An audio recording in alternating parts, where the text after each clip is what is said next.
எந்த அளவுக்கு சிம்பிளாக பண்ண முடியுமோ அந்த அளவுக்கு சிம்பிளாக ஒரு வளைகாப்பு மாதிரி பண்ணது. இப்போ வந்துட்டு அவங்களுக்கு 7வது மாதம்.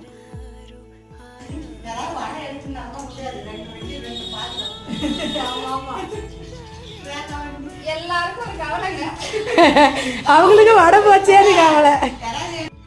என்னென்னா அந்த ஃபீல் இருக்கக்கூடாது. நமக்கு வந்துட்டு வளைகாப்பு ஃபஸ்ட்டு பேபிக்கு தானே பண்ணுவோம். அப்போ இன்னொரு பேபி இருந்ததால் பண்ணலை. இதுக்கு அந்த மாதிரி இருக்கக்கூடாதுன்னு சொல்லிட்டு ரொம்ப ரொம்ப சிம்பிளாக பண்ணோம். ஆனால் சூப்பராக இருந்துச்சு. ஸ்வீட் எடு கொண்டாடு அப்படின்ற மாதிரி லட்டு நான் வாங்கிட்டு போயிருந்தேன். லட்டு தான் ஃபஸ்ட்டு ஊட்டி விட்டேன். ஏன்னா இனிப்பாக இருக்கணும் இல்லையா, அதுக்காக.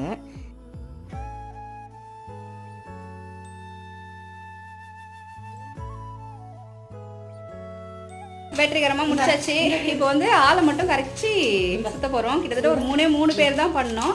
என்னன்னா அது எத்தனாவது குழந்தை இருந்தாலும் மைண்டில் ஒரு மாதிரி ஃபீல் இருக்கும்ல, அது இருக்கக்கூடாதுன்னு தான்.